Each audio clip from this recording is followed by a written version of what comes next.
Bermula pada 1 Januari 2021, feri ikonik Pulau Pinang akan ditamatkan perkhidmatannya sebab Dan yang terakhir ni memang terakhir. Feri itu Pulau Pinang. Kerajaan sebelum ini pun telah meluluskan peruntukan sebanyak 30 juta ringgit untuk pihak Penang Port. Kerajaan akan memastikan supaya pihak Penang Port akan disyaratkan untuk meneruskan perkhidmatan feri Pulau Pinang yang ikonik dan berwarisan. okey, spoiler kat sini. Tengku Tan Sri Zafrul tak bermaksudkan tentang feri yang 2 tingkat tu, tapi feri yang jenis ni. Jadi apa yang berlaku sebenarnya?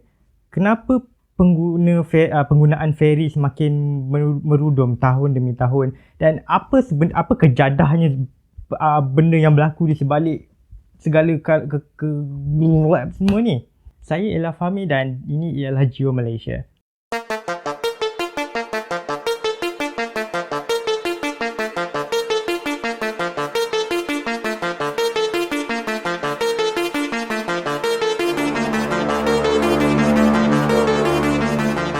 Perkhidmatan feri di Pulau Pinang merupakan satu simbol ikonik di Pulau Mutiara itu sendiri. Boleh merasakan setiap kunjungan ke Pulau Mutiara terasa tak lengkap sekiranya kita tak naik feri ini, sama ada menghala ke pulau ataupun menghala balik ke seberang. Tetapi perkhidmatan feri di tempat lain seperti di Langkawi, Pulau Pangkor dan Pulau Ketam taklah mencapai status legenda seperti perkhidmatan feri di Pulau Pinang. Kenapa perkhidmatan feri Pulau Pinang berasa lebih nostalgik berbanding perkhidmatan feri yang lain? Tapi sebelum itu, mari kita imbas sedikit tentang sejarah perkhidmatan feri. Perkhidmatan feri di Pulau Pinang sebenarnya adalah untuk menghubungkan bangunan stesen kereta api dengan platform kereta api di Butterworth, iaitu antara pulau tadi. Maksudnya kat sebelah Tanjung memang ada bangunan kereta api lah. Technically, ya ada. Kereta api Tanah Melayu memang ada bangunan perkhidmatan kereta api di sebelah pulau, iaitu dia letak di sini. Tapi hari ini bangunan ni ialah bilik bangunan custom. Dan oleh kerana pada zaman penjajahan British, pada waktu tu belum ada teknologi yang cukup untuk membina jambatan ataupun mahupun sumber kewangan yang cukup, dan juga nak bina tambak seperti di Johor adalah agak mustahil kerana air yang lebih dalam dan juga kapal yang lalu lalang di kawasan selat. Jadi bangunan terminal di sebelah pulau dihubungkan dengan platform kereta api di Butterworth dengan perkhidmatan feri. Dan oleh kerana kereta api air ini begitu mendalam terhadap ekonomi pulau, pergerakan orang yang keluar masuk, terutamanya ramai orang berhijrah keluar pada 60 dan 70-an dulu, dan juga nostalgia di sebalik dia, tak menghairankanlah feri Pulau Pinang ni memberikan nostalgia, emosi yang cukup menusuk kalbu di dalam hati setiap orang yang menggunakannya. Sebelum 2005, perkhidmatan bas di Pulau Pinang kebanyakannya dibolot oleh perkhidmatan Yellow Bus Company dan juga 2 buah syarikat bas yang kecil. Oleh kerana jumlah trafik yang meningkat selepas pembinaan jambatan Pulau Pinang pada tahun 1988 dan juga bas yang semakin buruk dan juga sistem bas yang begitu tak teratur, jumlah penumpang merudum saban tahun. Dan oleh kerana laluan bas ni banyak bermula di terminal feri, terutamanya di terminal Raja Tun Uda di sebelah pulau, jadi jumlah penggunaan bas yang berkurangan juga bermaksud jumlah penggunaan feri juga berkurangan. Dan pada tahun 2003, selepas Amerika telah menceroboh Iraq dan menyebabkan harga minyak global melambung tinggi, ia tahulah minyak diesel subsidi oleh kerajaan. Tapi bagaimana pula dengan kos, macam mana dengan spare part, macam mana dengan minyak brake, kos repair dan juga kos sara hidup yang makin meningkat saban tahun. Dan kesemua kos ni menyebabkan Yellow Bus Company semakin kehilangan keuntungan dan sebenarnya mengalami kerugian dan akhirnya tutup terus. Jadi ribuan orang daripada pelajar sekolah, pelajar universiti, orang kerja kilang, yang kerja pejabat, malah tukang masak nasi kandar sekalipun, semuanya terkandas sebab bas dah tak ada.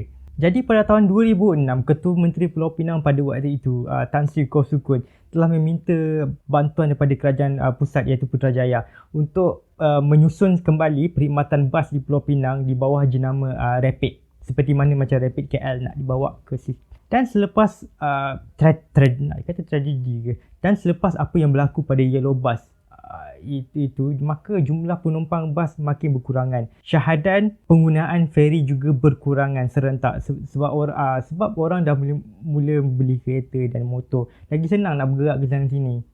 Brom. Dan bermula pada tahun 2021, feri baru telah akan mula beroperasi dan akan menyepak tepi feri 2 tingkat yang lama. Jadi bagaimana orang Penang menyambut ketibaan feri baru ni? Jom kita tengok. Meriahnya. Ada bunga api. Feri Langkawi second hand. Seriously, apa kejadah benda yang berlaku sekarang ni? Mungkin beberapa tahun dari sekarang, mungkin Penang juga boleh dapat kereta kabel second hand daripada Langkawi juga. Cabut daripada yang kat Gunung Cincang tu, letak kat Bukit Bendera. Dan Langkawi boleh pasang yang baru. Tetapi adakah teknologi feri dengan kereta ni dah teknologi lapuk? Come on lah, ada ke tempat lain yang masih guna feri kereta yang perlahan gila macam siput ni kan? Buatlah jambatan ni kan lagi cepat.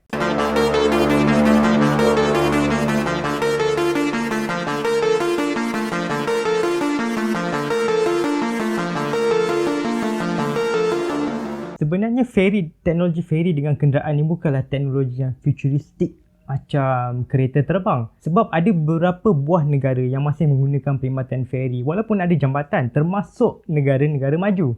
Contohnya Istanbul, Turki yang masih lagi meneruskan perkhidmatan feri di antara belah Eropah dan belah Asia. Walaupun Istanbul ada 3 buah jambatan dan juga 2 terowong bawah laut. Dan ambil contoh di Selat Inggeris di antara United Kingdom dan Perancis, feri masih lagi beroperasi di antara 2 buah negara ini. Walaupun ada terowong bawah laut iaitu Eurotunnel di antara Dover di England dan juga Calais di sebelah Perancis. Kenapa? Sebab pertama, bukan semua orang ada kereta atau motor untuk menyeberang laut. Fikirkan, ada setengah orang yang tak ada kenderaan sendiri ataupun tak mampu beli kenderaan sendiri, sebagai contoh pelajar ataupun pelancong, malah OKU sendiri. Jadi fikirkan, takkanlah orang yang tak ada kereta ni kena panjat atas bumbung kereta nak menyeberang naik jambatan. Sebab biasanya jalan kaki tak dibenarkan pun. Dan nombor 2, kadang-kadang feri ni adalah lebih pantas daripada jambatan atas, terutamanya pada waktu puncak. Sebab kenderaan boleh stuck ataupun tersangkut dalam trafik, dan juga bas boleh sangkut dalam trafik di atas jambatan. Dan untuk mengelakkan stuck ataupun tersangkut bersama-sama, kebiasaannya penumpang biasanya berjalan kaki lah. Naik feri sajalah, sebab kalau naik bas kan tersangkut sama-sama. Dan itulah salah satu sebab kenapa Istanbul masih ada perkhidmatan feri, sebab jambatan Bosporus dengan jambatan Sultan Muhammad Fatih memang jam memanjang. Jadi perkhidmatan feri yang semakin mengecil, jadi boleh bermakna feri yang jenis akan datang kita boleh ramalkan dengan mudah. Mungkin selepas beberapa tahun feri yang second hand ni akan rosak, kami akan cakap lah apa kos nak jaga tinggi, tak ada spare part dia, bla bla bla. Dan jangan terkejut kalau kalau macam ferry boat ni akan digantikan dengan boat nelayan ataupun boat yang kena kayuh macam ni, yang kena kayuh ataupun kena kayuh dengan kaki kita sendiri.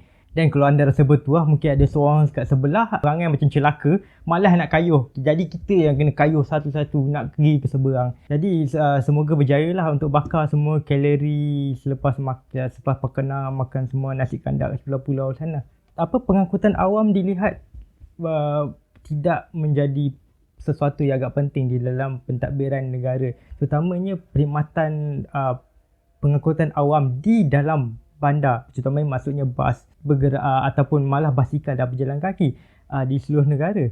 Dan malah ketidakindahan mobiliti golongan terbawah di dalam masyarakat, bukan saja B40, malah B20 dan B10 dilihat sebagai satu tindakan yang dua-dua belah hampir semua parti politik di Malaysia buat macam tu. Sebabnya, okey, yang ni saya akan cerita pada episod akan datang tentang sistem transit rail di Kuala Lumpur dan ada kena-mengena kenapa golongan B10, B20 taklah mendapat manfaat sangat. Okey, cue outro.